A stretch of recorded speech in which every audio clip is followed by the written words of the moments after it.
Hi, I'm Vivian. Today I'm with Kevin Tighe from Costa Company. He's the co-founder and CEO of the Surf Shop theme subscription box.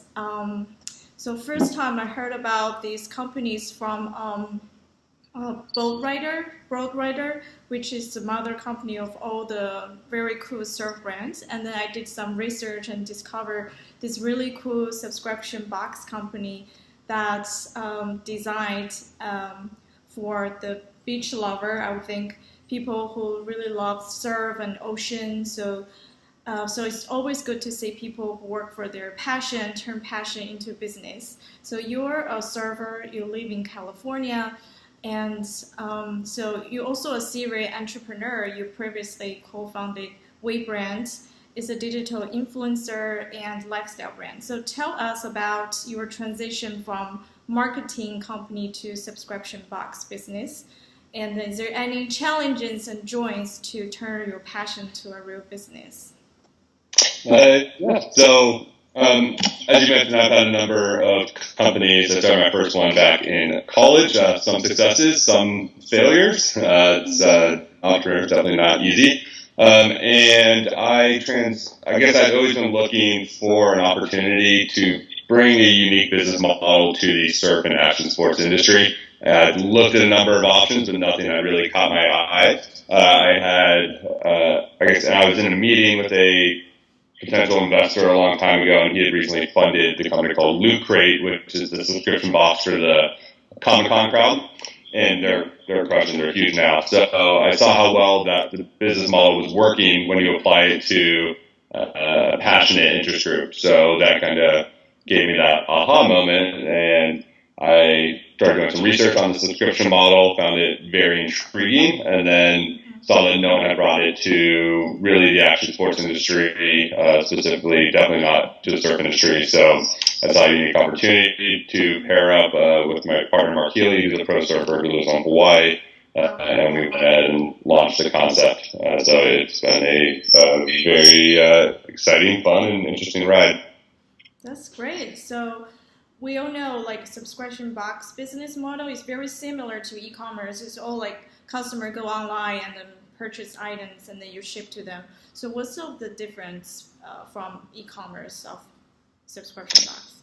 Yeah, so the acquisition channels are very similar. The KPIs are a little bit different. So you'll likely pay more for a customer, but you're looking at the lifetime value of that customer. Ideally, if you're doing a good job, should be much higher than a typical e-commerce company. So that's just one example of the KPIs that are a little bit different. So that you change your mindset on your customer acquisition strategy a bit, and then just typical e-commerce. A lot of times you're sending out 1 to 3 products. With subscription boxes, it's a little bit more complicated as far as your kitting process and how you're fulfilling your orders. And as you get to much larger sizes, you're dealing with very substantial order sizes and high shipping volume, all they have to send out in certain time periods. So that part's definitely a lot different than e-commerce. And your merchandising strategy is definitely very different than e-commerce. So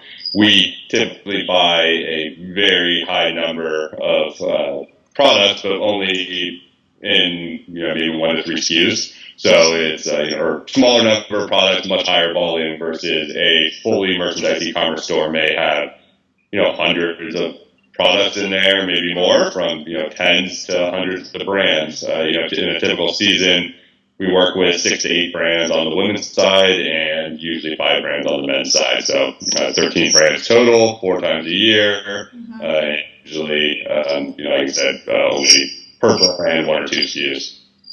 All right, great. So tell me about your customer base, since this is I feel like it's a very target customer who really, I'm just assuming, like as a customer, assuming like people who usually purchase there, they usually live maybe nearby ocean, or how's your customer base and how you reach out to them? Yeah, so we have customers in every single state, as well as Canada, and we recently started testing Australia and New Zealand.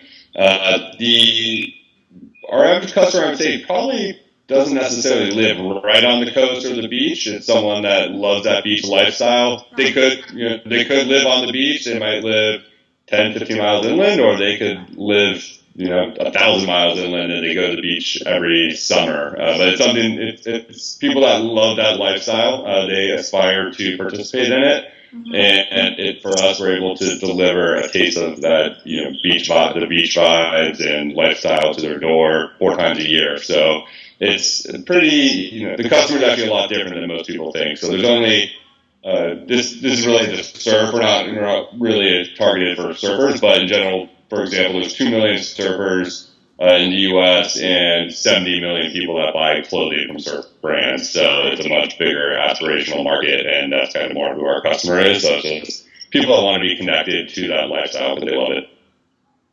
That's great. Yeah, first time I learned there's 2 million surfer, but 7 million customer who buy from the surf brands. That's great. So how the boxes are created, and then some subscription box company allow customer to return whatever they don't like or doesn't fit. So how about Costa company, and then the item can be exchangeable, or would you talk about more about that? Yeah, for clothing, if it doesn't fit, they're able to exchange it. For other non-size apparel, so let's say accessories, typically, they're not able to be exchanged. In some cases, they are for a small fee. Mm-hmm. For us, our model is we're providing value. So on average, the customer receives 50% or more off retail price on all the products. So that's kind of why the exchange policy is a little different than your typical online store or even brick and mortar retailer. So in the subscription industry, the two predominant models are the surprise and delight model, which is kind of like ours, where you'll get a big discount on products that you're receiving. So it's discovery, it's a big discovery play as well. So they can get turned on to new products and new brands. The other model is the try before you buy, which is more a Stitch Fixes model, where they'll send you, and that's usually just for clothing subscription boxes. So they'll send you the items. You can keep what you want, send back what you don't. If you keep them all, you'll get some sort of discount. If you keep some of them, you're paying full retail price, and if you keep none of them, you're usually paying about a $20 styling fee. So those are 2 very different models. But yeah, we are more on the surprise and delay model. So that's how our refund and exchange policy coincides with that type of model. Right, great to learn about that. They're actually, even for all the subscription business, there are different business model too. Mm-hmm. To know. So in terms of, as a business owner, in terms of demand planning, so how you actually forecast or plan the buying and the demands when your customer can cancel at any time. So how you predict that? Yeah, so for us, we've been around for about a little over 2 years now. So we have historical data that we look at, so you can see what our typically what our churn rate is going to be. We know what our customer acquisition cost is likely going to be in certain seasons. So we look at, we'll take our existing customer base from the previous season. We'll look at our churn rate, and then we'll look at our marketing budget for that season to estimate how many members we're going to acquire, how many we're going to lose, and how many we're going to renew.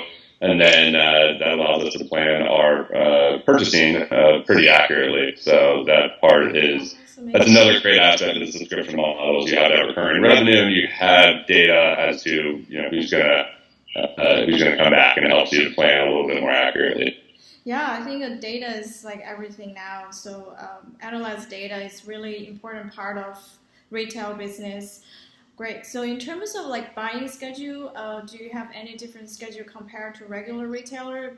Regular retailer purchase spring, summer, fall, winter twice a year, and then they were put on clearance by the end of season. Do you have any difference from that? A little bit similarly. So we are a quarterly box, so people get 1 box per season. So that means we ship a new one. We ship out a new one every 3 months. So same thing. We have spring, summer, fall, winter boxes, and so we purchase the product mix for that specific season. So, like I said, the women's is 6 to 8, usually 1 to 2 pieces of apparel, and then the rest will be accessories and lifestyle products. Men is usually 4 pieces of apparel and one sort of accessory. We plan ahead. We purchase the specific items for those boxes. We have a couple different options based on customer preferences that we send out, and then we fill those boxes with those. We do have an online store that's available for our members, so at the end of the season, we'll run specials on excess inventory that we may have, or sometimes we'll do sample sales in person down by the office and things like that. Okay, great. Thank you so much. That's all the questions I have. Thank you for your time. Of course. Good chatting with you. Yeah, I'll keep in touch. Yeah, I'll talk to you later. Thank you. Have a nice day. You too.